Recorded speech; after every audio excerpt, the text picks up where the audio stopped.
Breaking news po muna tayo mga kababayan. Makalipas ang isang taon, pagkatapos na lusubin ng Hamas militants ang Israel sa araw ng Shemini Atzeret noong October 7, 2023, at ilang linggo matapos ang pagpaulan ng missiles ng Iran sa Israel ngayong October 2, 2024, ay matapos lang ang Shemini Atzeret ngayon buwan ay umatake ang Israel sa Iran, 2:30 AM ngayong Sabado, October 26, 2024. Ito ay kaninang 7:30 AM ng umaga kanina sa oras natin. Ayon sa Israel authorities ay precisely nilang nataman ang target sa Tehran, na siyang sentro ng bansang Iran. Pero ang mga targets daw nila ay mga military facilities ng Iran at hindi ang residential at syudad. Ito ay matagal nang inaasahan sa buong mundo matapos na magpaulan ng missiles ang Iran sa Israel. Predictable dapat ito kasi tapos na ang annual sabbaths ng mga Jews sa Israel pero tila hindi man lang ito napaghandaan ng Iran. Marami ang nag-aalala na baka ito na ang umpisa ng World War III. Ito na kaya ang kinatatakutang umpisa ng World War. Panoorin ang ilang balita sa pagsalakay na ito ng Israel sa Iran, narito ang balita ng mga kilalang news media.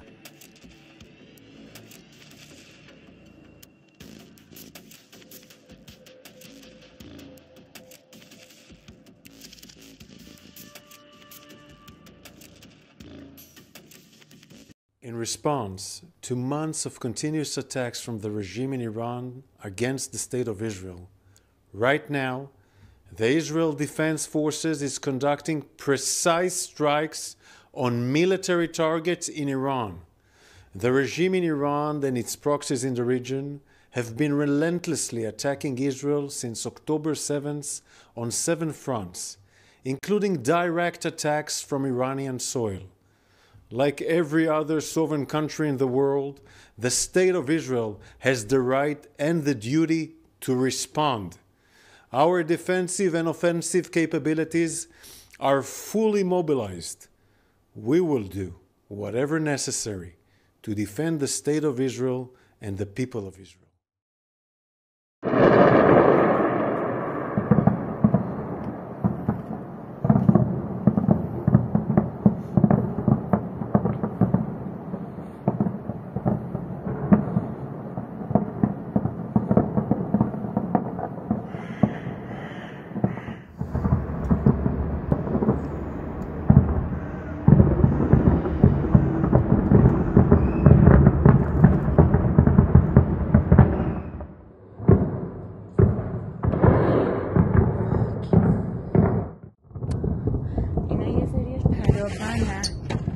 یه سریش پدافنده ایرانه.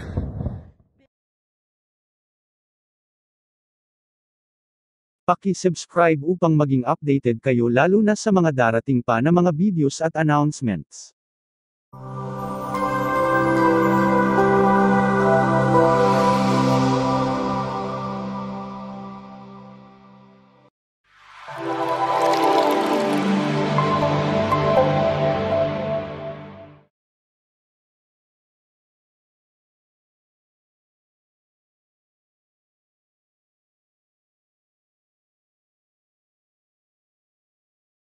Kung inyo pong mamarapatin, ay bukod po sa pag-subscribe, ay paki-like po ang aming video kung inyong nagustuhan, at pakisuyo na rin po na e-share at huwag kalimutan na pindutin ang notification bell. Kung kayo po ay may katanungan po na, at anumang concern ay paki-comment po sa ibaba. Kababayan, maraming salamat po ulit sa inyong panahon at panunood. Huwag po ninyong kalimutan na ibahagi ang channel na ito at ang mga videos nito upang mas marami pa ang makaalam ng katotohanan at mabuting balita. Yan lang po ang maliit na pabor na hinihiling namin. Muli, ay maraming salamat po sa inyong mga kababayan. Mabuhay po kayong lahat, hanggang sa muli.